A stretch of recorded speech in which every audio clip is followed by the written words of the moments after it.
for joining the workshop. I'm James. We have Fellyph here. He can give you an introduction in a moment.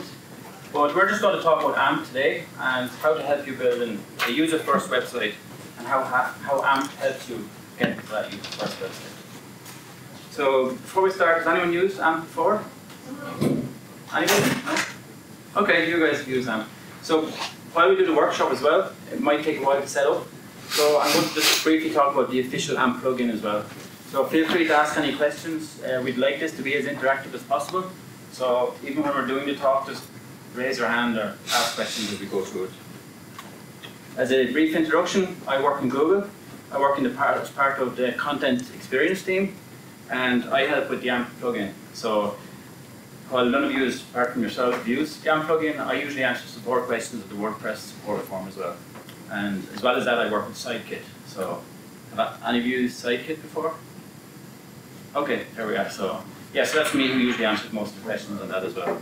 Fellyph, do you want to? Yeah, so my name is Cintra. I'm a front-end dev. I'm not working with Google. But I have a title that is, they call it GD. It's a Google Developer Expert, a kind of MVP from Google. And yeah, sometimes I explain Google. When I talk about MVP, it's older, but it's a similar project. So they help me to go to conference, and also I connect with people from Google, and we do some stuff together. And now I have James in Ireland, and I do a field support, answer questions in Portuguese, do the translation, and we create like workshops. The last year I have done workshops related to front-end. It's more aimed for front-end dev. And now we have this new setup. It's, for me, will be the first time that we're working together that we're sharing. So Fellyph basically gets lots of free weekends out of this. So yeah, he gets paid to go to these things. It's also a program you guys should look into as well. If you're using AMP, share what you're using, share with the team, and just like Fellyph, you could be doing your own workshops as well. Okay? But actually, yeah. So we'll just talk quickly about user-first website. A user-first website is where, when you're developing a website, the user is at the forefront of design.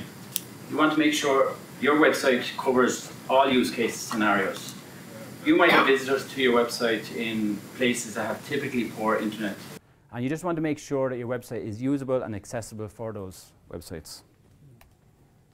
So, and when you think about like performance tests, and mainly, for example, in Brazil, we have a huge and massive country, and sometimes the whole development side came from huge capitals, for example, São Paulo, and they test everything in like good connection, and sometimes the average for the connection, it's not so high, it's like 6 megabytes for the whole country, but imagine the capitals are really speed connection, like real fast, and small cities as my hometown, the last 4 years we have like connection less than 1 megabyte, and imagine you just do something on the internet with less than 1 megabyte. Now it's kind of hard to remember how was that before, and if you just check the next, so that's the real world. Like we usually, when you build a WordPress like application, we have loads of plugins, we have external libraries, and we have embedded content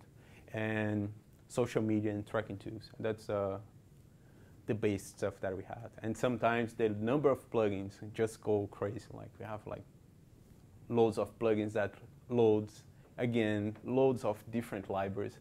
And when we just mix everything, we just have a test, like for example, the next slide that we have. And it's just a basic example. So once I just decided to do that page. That's an example, but it's based on experience that I had. I create this PWA course, and I start recording the class. I just make a page with the whole embedded from YouTube in a single page. And my score in SEO, I was losing the audience. And after, when I figured out was the whole embeds are loading more than 5 megabytes, because it was like more than 10 embeds, and those 10 embeds, they go to YouTube 10 times and request the same file. And when we do a lighthouse test, we got that kind of score, and we got this like time just to interact. Sometimes like 9 seconds, like 19 seconds, and more than 20 seconds, just for the user have the time to interact with a screen. And when you think about that, the user red gun. And so another thing, the whole examples that we're going to use today are on GitHub. So what we did just a backup for local flywheel, a backup with duplicator, and another backup with all-in-one migration. So if you want to get the examples and get the application, it's a simple application. We'll go pass through base components. In the end, we're going to check how we'll build a Gutenberg block for AMP, and also how we can do fallbacks for when we have the AMP plugin installed and when we don't have the AMP plugin installed. And just before I start talking about AMP as well, just make anyone who wants to do the workshop, just make sure you access that link. So while I'm talking about AMP, you can get your environment ready and get the AMP demo website ready as well. So for those who don't know, AMP is open source technology, and it just improves the way people can build websites. You have your regular HTML, which you'd use for a normal website, and with AMP, you have AMP HTML. So it's just, there's nothing much more than regular HTML tags modified for the AMP environment. So the user experience with AMP. Using AMP brings lots of benefits. So like Fellyph said, he's from Brazil. Brazil is one of the countries that AMP has huge adoption. All the big newspapers do use AMP in Brazil, all the big media companies, and there's lots of benefits. One of the primary benefits is AMP cache. So many of you know what a content delivery network is, a CDN.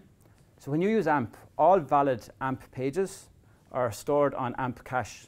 So you're making use of a free content delivery network. In Prague here, if you build a website, most likely you use a local web hosting company. So someone accessing your website in somewhere far away like Australia, it might be a bit of a delay. Whereas if they're served from AMP cache, your website is being served from, could be served from Sydney. So it would load super fast by default. Also with AMP, lazy loading is built in by default. I know that's a feature coming to WordPress, but with AMP, every AMP document, lazy loading is built in by default, so you don't need a plugin or anything extra. Also, there's restricted custom JavaScript. Again, as Fellyph mentioned, one of his test websites, over 5 megabytes of JavaScript, and that's just one of the biggest contributing factors to slow websites. And that's why AMP restricts JavaScript to a certain, you can use the AMP script component, but generally it restricts custom JavaScript. And that's usually the problem people get with certain functionality on their website in AMP. And also, with AMP, you get consistent and expected functionality because all your iframes are sandboxed, and there's just lots of different ways it achieves that. And security and stability also. When you use AMP, all your content is stored on AMP cache under certain strict standards when you're building an AMP website. So for site owners, because you're making use of AMP cache, less server resources on your own side. Also, you can have featured content across various platforms. So if you have an AMP website, you can have your content featured on the Google News carousel. You can also get your content prioritized on apps like Flipboard, Smart News. There's lots of content providers that prioritize AMP content over regular content. Also, you have a collection of ready-to-go components. One of the big advantages of AMP is these ready-to-go JavaScript components. You can have sliders, carousels, accordions, and they're all ready to go. So you don't need to build your own JavaScript solutions. There's a huge library of components. They're always being added to. They're open source as well. So if you use any of these components, really you just need to style them and fit them into your website. Again, security and stability. When you're using the AMP framework, to be a valid AMP document, you have to tick all the boxes with AMP, so you know you're on a super fast loading website built to the best standards. Also, if any of you have ads on your website, AMP ads work much better and faster than traditional ads. Yeah, just about the components, they use web components. So it's not transpiled language or, for example, React or Angular. There are vanilla JavaScript with HTML and CSS. And that library also when you use a kind of component, you're going to get the update for that component like without changing anything. So for example, we have components for galleries, lightbox, and those components, they still change and still get updates. And when there is a break change, they change the version. They jump between 0.1 to 0.2. But also, we get accessibility as well over those elements. When you go to the documentation, there are some items that we can use to improve the accessibility as well, or we can get it by default.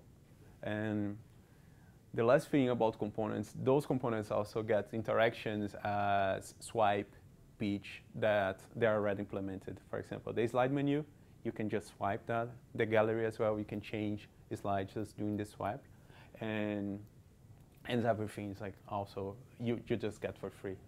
Yeah, and before we move on as well, we're not going to talk about today, but AMP email. So email hasn't changed in a long time. And AMP email is a thing out there now too, and it uses AMP components. So if you want to test it, you could use all these components within an email. You could have slideshows, carousels, lots of different features within an email.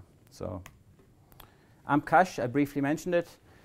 Lots of people think AMP is all about Google, but actually Cloudflare, Bing, lots of different service providers store your AMP valid documents, so it's not just a Google thing. With AMP cache, when usually people arrive on your website, traditionally it's by search. So when they arrive on your website by search, and you'll know by the little AMP icon, that's being served from AMP cache, so it gives it a huge speed performance. And I mentioned briefly, with AMP cache, if you have a website and your audience is global as opposed to local, it's a really good advantage of going AMP. And just about the AMP cache as well, like if you are in a Google search, the first 10 results will be preloaded. That's why we got like this instantaneous like experience, because the first results are preloaded from the Google search. Yeah. And these are just an example of some of the components ready to go. So one of them is AMP sidebar. So if you want to implement a navigation menu, a multi-layer navigation menu, that component is ready to go as well. Really useful feature. I've spoken to some web design agencies before. They used to have trouble getting JavaScript developers. They could just use solutions like AMP sidebar and just style them. So really, there's lots of really cool JavaScript components you could be using on your websites. And that's just some of them. There's a huge collection of different components. So AMP with Gutenberg. So with Gutenberg, I'm not sure how many of you use Gutenberg, but all the different building blocks, the core building blocks, are AMP by default. So if you're just using a regular WordPress website with Gutenberg and you use the official AMP plugin, the functionality won't change. You won't have any problems with the features of the Gutenberg blocks. If you have a gallery using Gutenberg, it's turned into a carousel by default on mobile, and it also has lightbox effect on images. All native WordPress embedded and shortcodes are supported in AMP as well. So, as I mentioned, one of the things I work with in Google is the official AMP plugin. There's quite a few people work on it, and I don't know if you've tried it, but there's 3 different modes. So I'll just briefly talk about the 3 different modes, because it's something you should all try out, and especially if you're using a default WordPress theme, 2020 or any of the themes that support AMP by default, because there's no reason you shouldn't try it out and see how it works for you. Really easy to use. There's reader mode, transitional mode, and standard mode. So reader mode is the first and initial mode of the plugin. It's really useful if you have a website that's not AMP compatible, because when you use reader mode, it means you still have your regular website, but you also have AMP version of your website. You'll see here in the UK, The Sun and the Metro are example of 2 big newspapers who are WordPress and who are using the official AMP plugin. It has a basic look and feel. It handles validation errors automatically, and your pages and posts can have AMP versions. Also, as I mentioned, you have your typical website that's not AMP. You have AMP versions of your content. And to access any AMP version, you can just type in /AMP, or else do a natural Google search on mobile. And just about the reader mode, like the first version that I got was like 2016. Yeah. And they just have this like basic version. And I used that for a while, and after just, okay, and just move on. And it was like last year, I saw the next 2 versions that, and that it's really changed. It's like it's a big change because you won't change the experience. Because I think many of the negative feedbacks was that AMP in the read version, it looks bad. People used to say looks bad and compromise the user experience because the people are expecting, oh, I saw that newspaper portal. When I clicked there, I got like this reader mode, and there is just like a simple bar with a menu and text. And with the new components, and we can do like exactly the same version. And reader mode was initially the only mode when we first brought out the AMP plugin. But it's just, these days, it's useful if you're not ready to go 100% AMP. So if you have themes or features that aren't compatible, reader mode might be a solution. Transitional mode means that you'll have an AMP version of your content, and you'll also have your typical content. You have basically 2 versions of your website, but they do use your existing WordPress theme.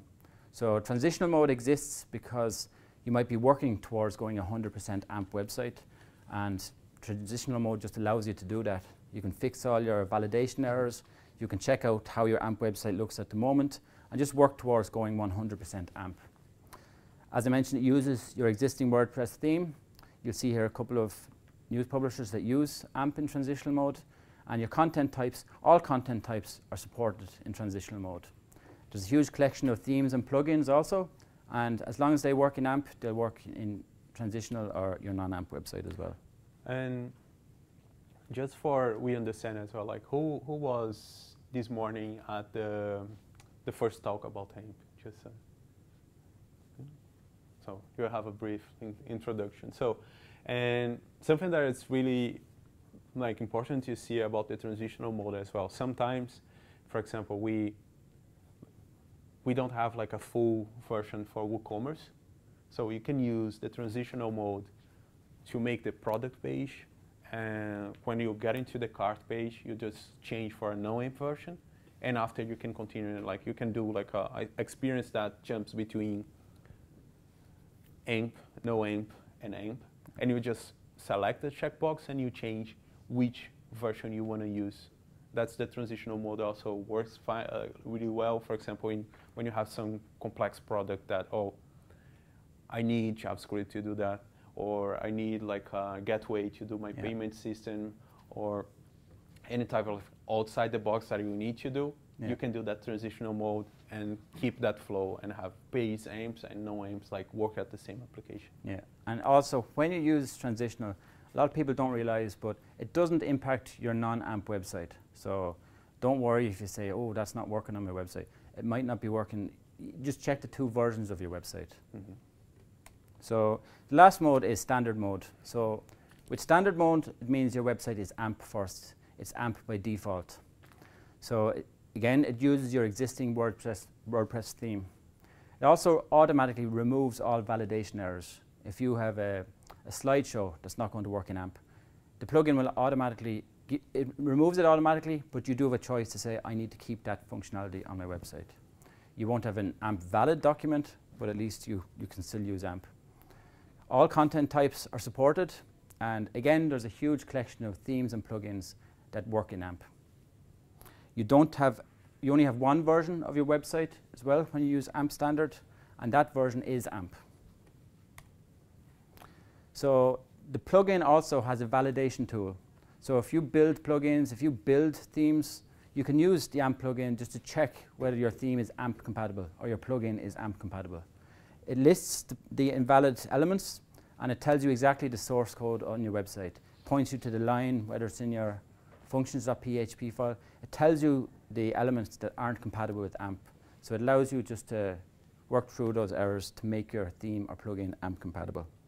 And that validation, when we get that, we also get the feedback how you can fix that. Exactly. And you can read with more details of what is the step, or like which steps you need to do to make your like error like valid again, that page valid again. And most people who do have problem going AMP with WordPress, they're probably using themes or plugins that aren't compatible. So if you use the validation tool, it will tell you exactly the plugin that's been used. You can look for AMP compatible alternatives. You can use different AMP components, or you can contact the developer. In many cases, it's quite easy to fix if you're a developer yourself, but the plugin does tell you the different ways to fix that. And we're gonna just jump now for our local installation. We're gonna do a few tests with image, but before we start, like questions. Any questions about what you saw until now?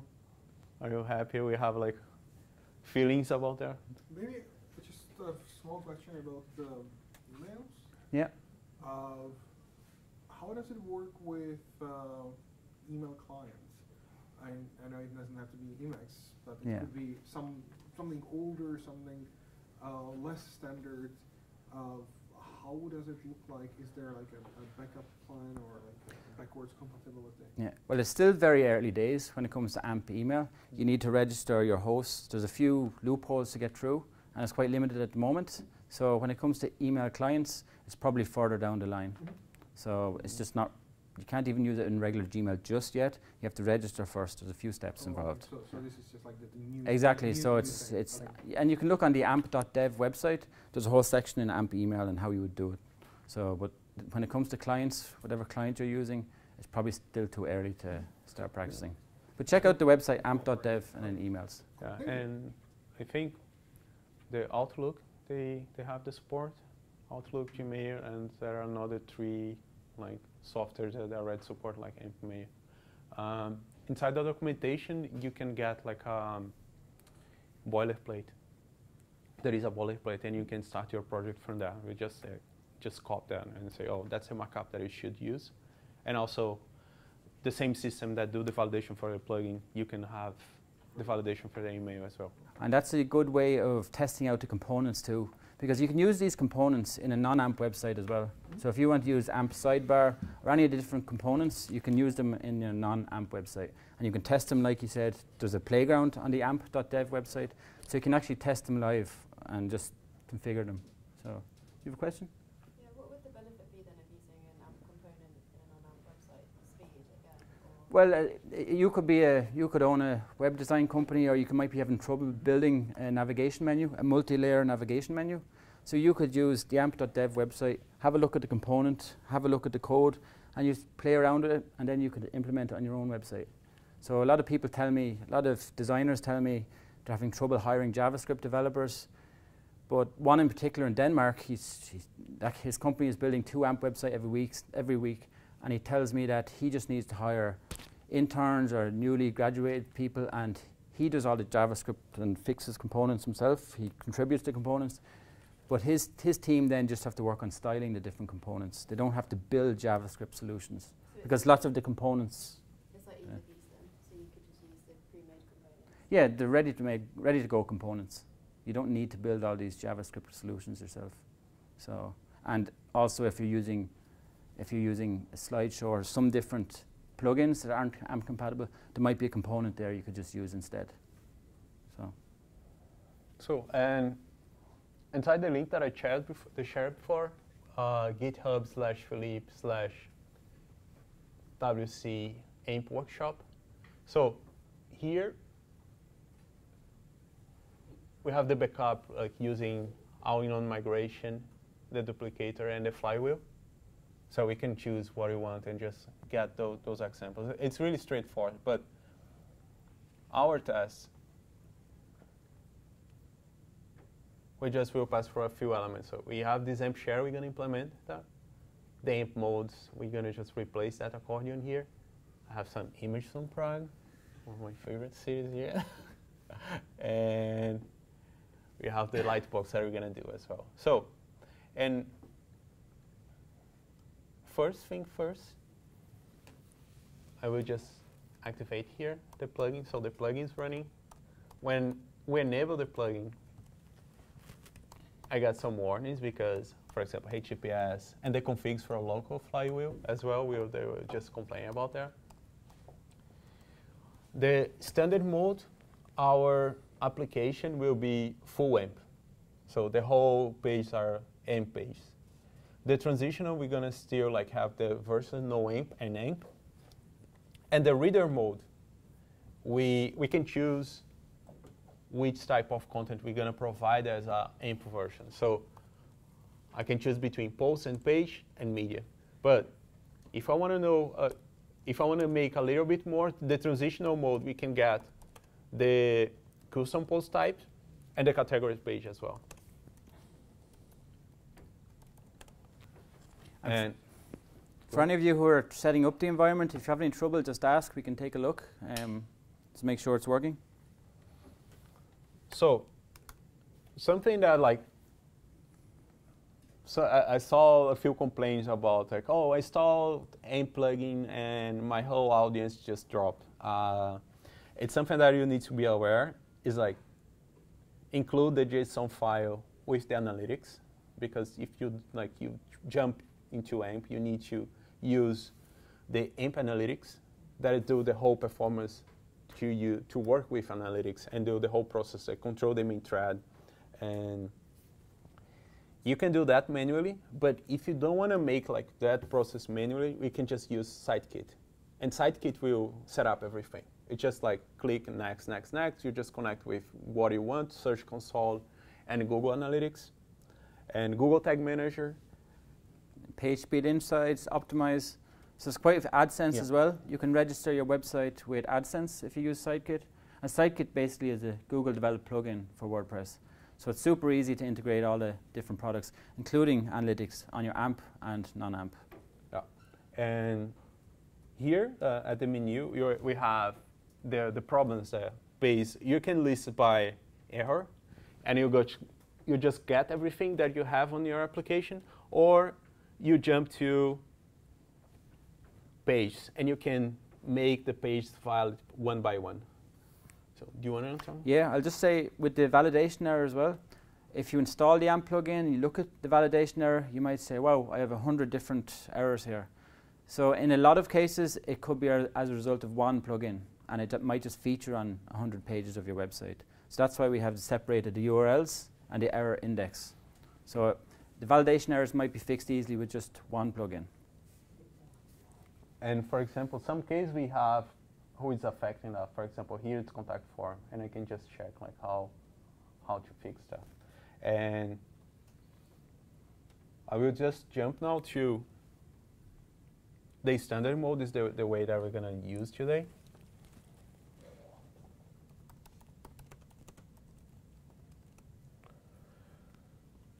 And here on the top, I have 5 problems with validation, but these are right on a page. So if we inspect the code here,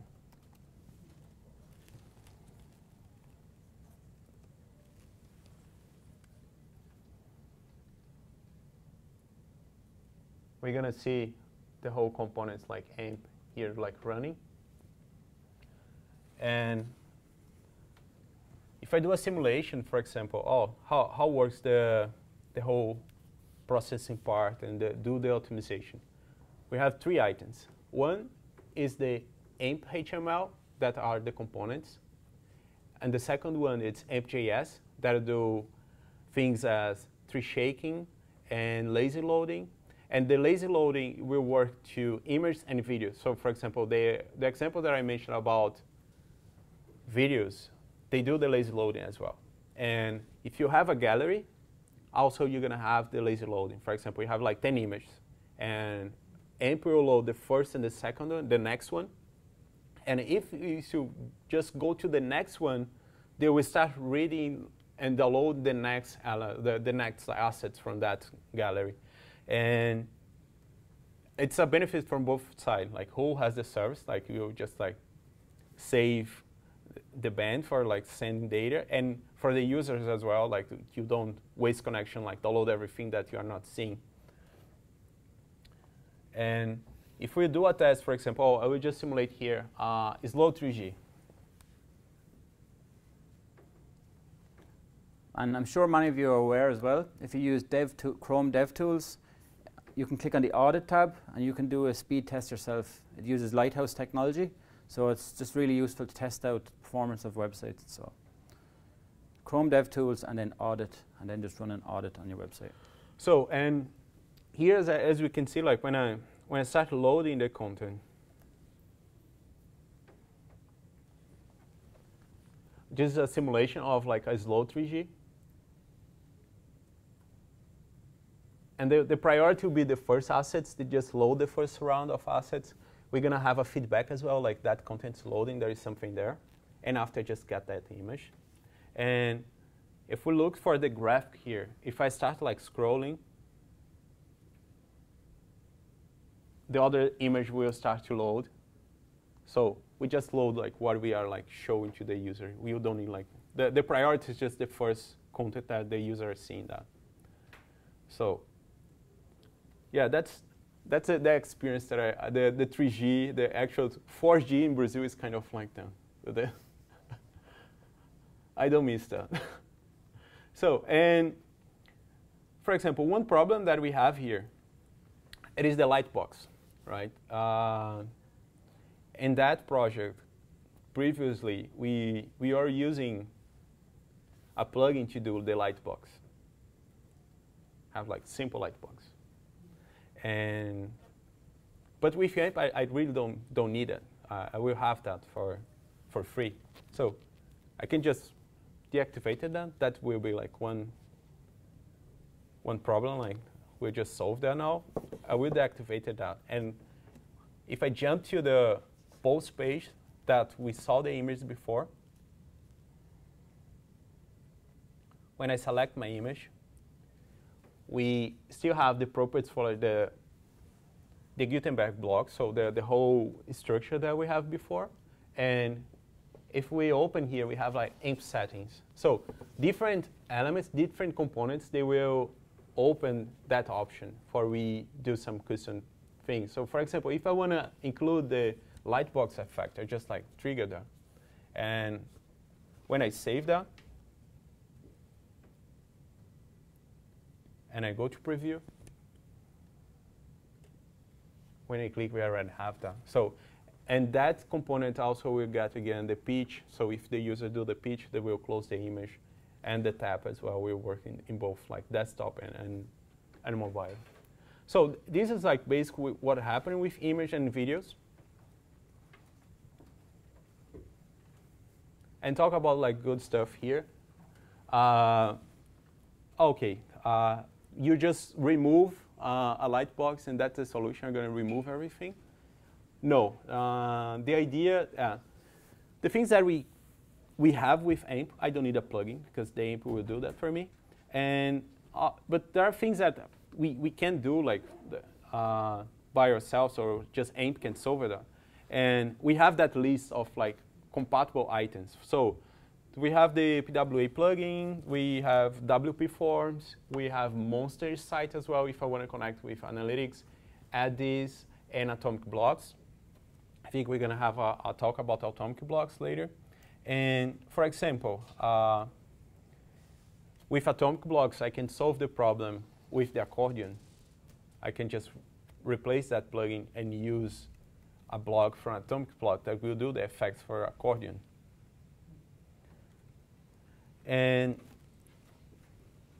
but I want to make my block. How works that? This is a new feature. Was released yesterday. I had the whole process like doing with like a block made by hand, but that was released yesterday. This is a post talk about that feature. So basically, it's a scaffolding. When you just run npm and call the WordPress block, you just create a scaffolding for a block. And that's what we made for the AMP share. So I just run that command here, and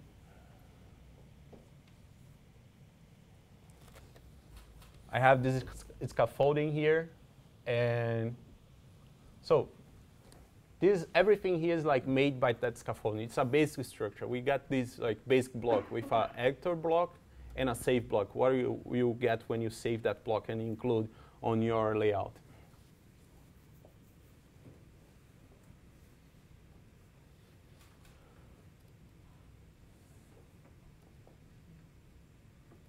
We just increase the font here.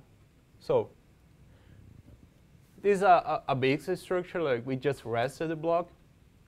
And I still have the editing part. I don't change anything because it's just a simple block.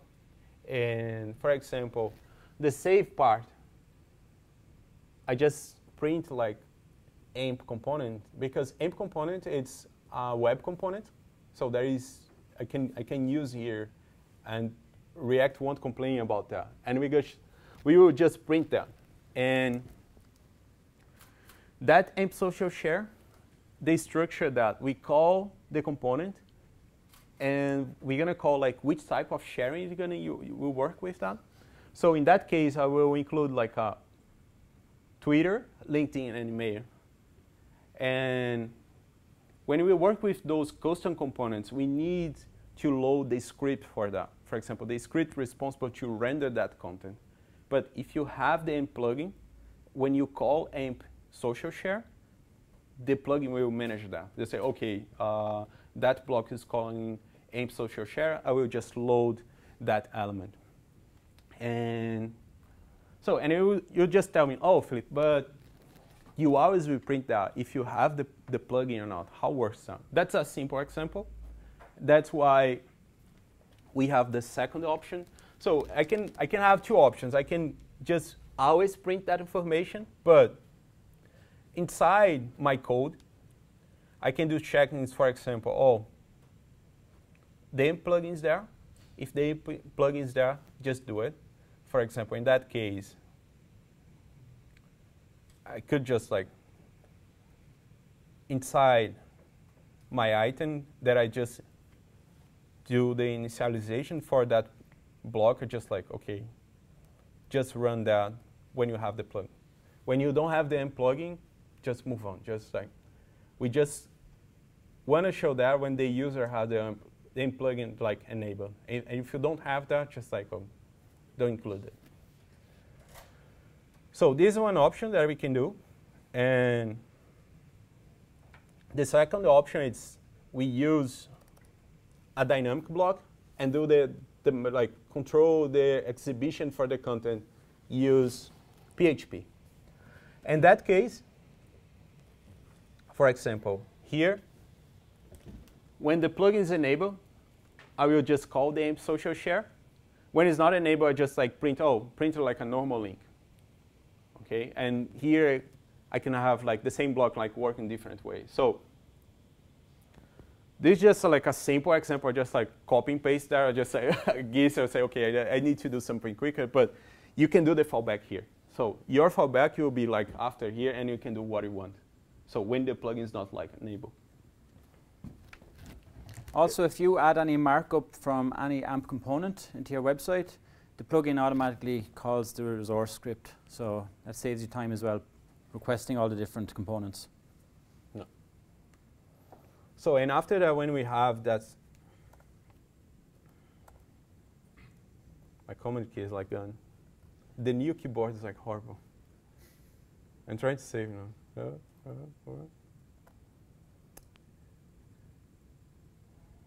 Save it.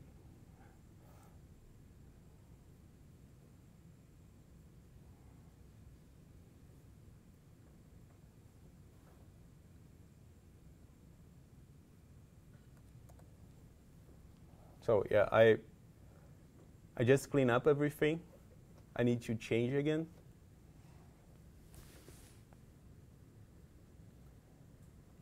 Because I was like exporting the backup that I did the block using the WordPress create block. The whole node modules are inside there. And my backup was like 3 gigabytes. I was like, oh, I need to remove that.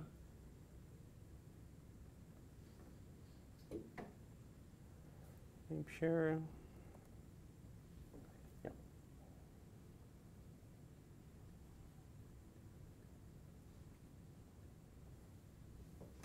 Leave it. So, and here the plugin, I need to enable that as well.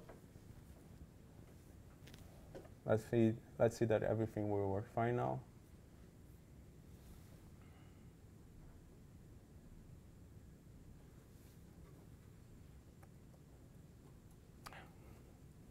I just clean up the whole folder. So let's go back to the node part.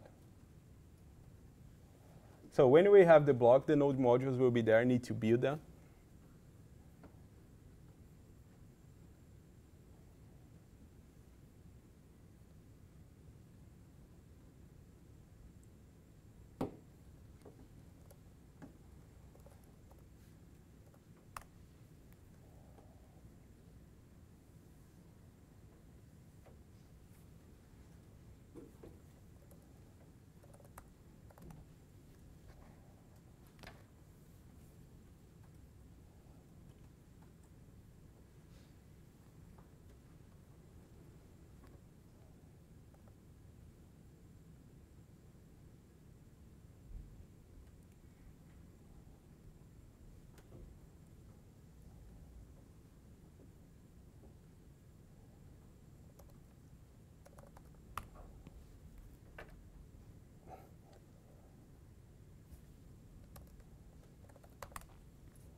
I clean up the folder. So I won't download the whole node module again. But mainly the process will be like that. So you have your workflow. If you want to create a block that will work with both, or you can go to a strategy that you just display that block when the AIM plugin is enabled, or you create an option that both will work together in an AIM version and a no AIM version. Also because, for example, the transitional mode, that function will load the block for the no AIM version and for the AIM version.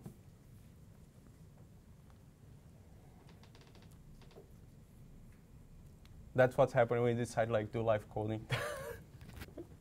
So, do you wanna? Yeah. So if you're wondering who's using AMP, there's a really cool Chrome extension. It's called the AMP Validator. I use it the whole time, and when you have that extension installed, it's just really useful. You can be on your desktop. Every website you visit, you'll know because the icon changes color from blue to green.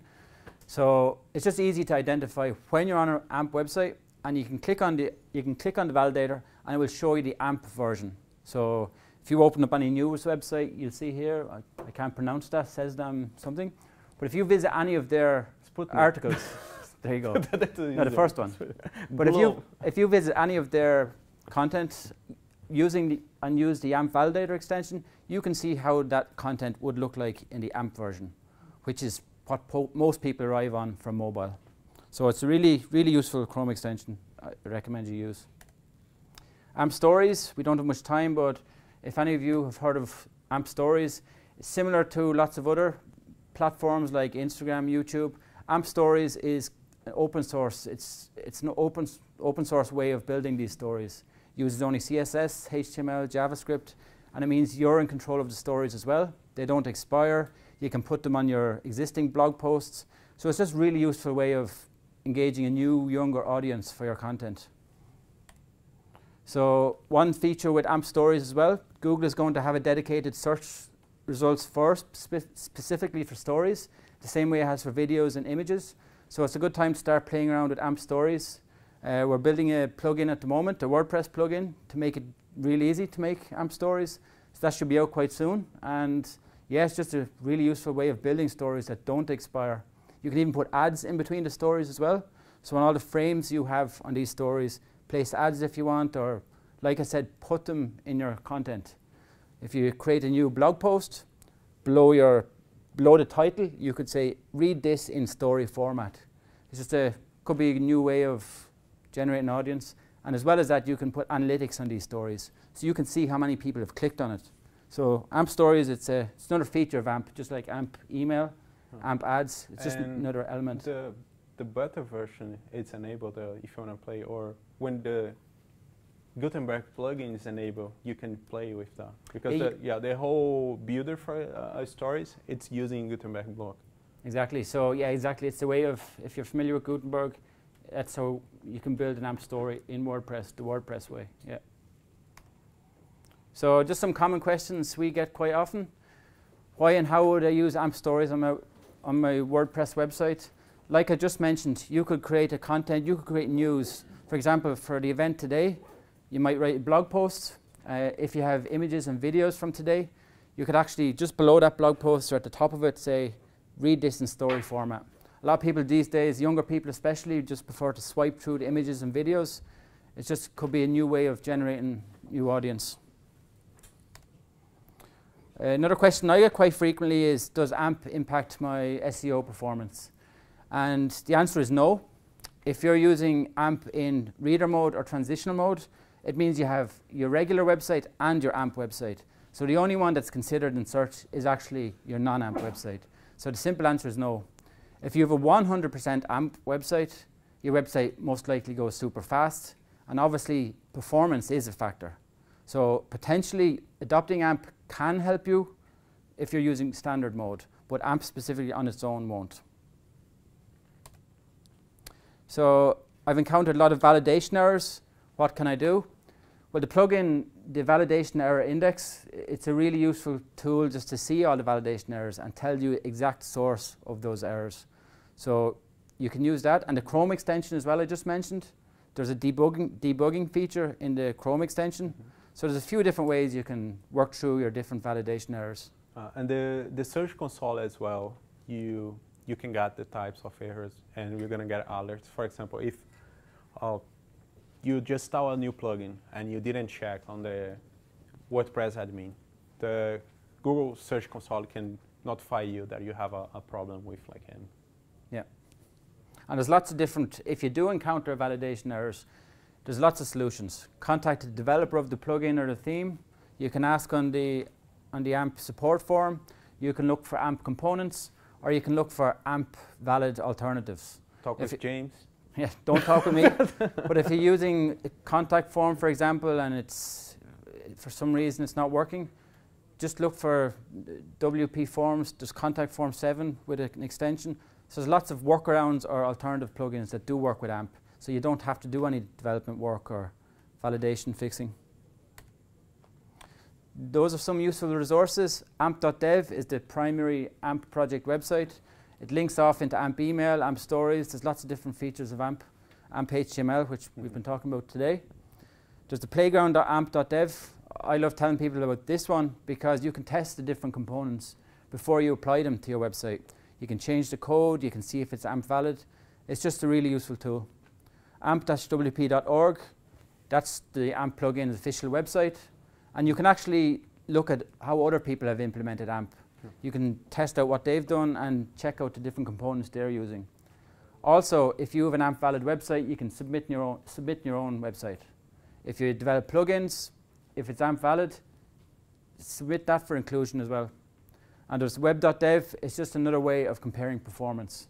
If you don't want to use Chrome dev tools, it's just a useful tool for checking out the different aspects of your website that could be improved, not just performance. And then there's the AMP Validator Chrome extension, which doesn't have a specific URL, but if you search in the extension store, you'll find that one. For the AMP Validator, the options that we have is the extension. There is a NPM version as well. You can run over like CLI. And also there is an extension for VS Code. You can do the validation on VS Code as well. You can get the errors from VS Code. Yep. And if you want as well, if you're studying AMP or you do want to study AMP Inspect, it's a Chrome extension as well. When you use AMP Inspect, it works like the validator, but it tells you all the different components used on the website you're visiting with a link to that component page. So you can actually check out the different components used on any website. So Sidekick, briefly mentioned Sidekick. It incorporates all the different Google products into the one WordPress plugin. It's only out a few months, and it's just an introduction from Google to the WordPress plugin repository. And yeah, if you build a new website, you can quickly, in a few clicks, you can have that website listed on Search Console. You can submit it for inclusion with AdSense. You can check out the performance using analytics. Lots of other tools, including PageSpeed Insights. And yeah, it's free and it's on the WordPress plugin repository. You can get it on Sidekick, the reports for the search keywords as well. So you don't need to go to Search Console. You can see on dashboard, for example, the most search words and what is the main source for the users from the search that goes to your website. And you can see the page and the origin for that. And also, if you want more details, for example, who is seeing the AMP version and no AMP version, you can go to Search Console. And there we can see how the AMP version and no AMP version are performing as well. Yeah, it is a plugin that's just recently developed, but if you build websites for others as well, you install this plugin, it is really easy to see how your website is performing across the web, and really easy to use. Just a few clicks, you have analytics on your non-AMP, you have analytics on your AMP. You also can implement Tag Manager, so it's really easy to just add these Google products. So that's more or less it. Does anyone have any questions about AMP or the stuff we've discussed? Yeah? I have two. Yeah. You said that like anything AMP valid will be put in the AMP cache, or is AMP cache optional? AMP cache isn't optional. If you have a valid AMP document or WordPress page, any URL that is AMP valid, it's going to be cached on the AMP cache servers. How it works with actually if you have Cloudflare already running? It does work with Cloudflare. It's a question we've been asked previously, but it does work. I haven't got any people coming to me with problems using Cloudflare. Lots of people do use obviously plugins or Cloudflare separately, but if people search for your website, search engines might point it to the AMP cache version. So it does still work with the different CDNs. So content behind the paid wall. For example, for the news media, as you were showing, how would it work? Would it even work? Good question. By default, no, but there is an AMP component that does provide the same feature for your AMP URLs. So you can continue using your existing paywall. If you want to switch to 100% AMP, you can use the AMP. There's AMP GeoBlock, and there's another paywall. I can't remember the component name, but there is a component that provides the same functionality. So. The second question was, what about the content? Is there a limit on what content can be amped or amplified? Let's say you were like showing some news media which have a questionable reputation. Yeah. Those are included. What about other content, stuff which might be legal in one country but illegal in another? Yeah. Well, an AMP document, AMP is just like regular HTML, only an image is an AMP-image. So generally any content you have will work in AMP. There are some restrictions to tags, but the main restriction is JavaScript. So when it comes to content, if you don't have JavaScript, almost everything else should work as it would normally. AMP HTML is just, and the plugin converts regular HTML on your WordPress website into an AMP HTML. But if you find any content or feature isn't working, most likely it's JavaScript. In that case, you look for. I don't know if you understand what I Yeah. Yeah, but about the geolocation. It's about not the technology, not the restriction on JavaScript, which are pure technology. GeoBlock, you kind of mean? I was thinking, maybe what if I have a successful news media which criticizes China? China doesn't like it, and it's run by there's affiliation with Google. So how would that work? There have been issues in some countries with AMP cache. Thailand, for example, we've had some issues with AMP cache. To be honest with you, I can't answer that question indefinitely. Whether there's ongoing, it's probably more high level, there's probably more ongoing discussions. But if you do have an AMP valid document, it's served on AMP cache, and if Google services are blocked in Iran, for example, you still have the same problem whether it's non-AMP or AMP. But AMP cache, you can't turn it on or can't turn it off. If you want to choose to restrict content in specific areas or countries, you can use the AMP GeoBlock component. So, and just about the AMP cache, I'm sorry, like many people they do, it's the invalid content. It is not. It is, for example, if you include just a script tab, it will be invalid. So, and some e-commerce, what they do is that page change a lot. I don't want to cache that because I don't know. I will display sales that are red gun, and what they do, they force the invalid content to not be on the cache. But it's not a recommended. I guess maybe in the future there will be an official way how to do things like that. But you can also, with the plugin, for every page or post you create, there's a toggle, so you can disable AMP for that specific page or post. And it's any content type, you can disable AMP specifically for that page or post.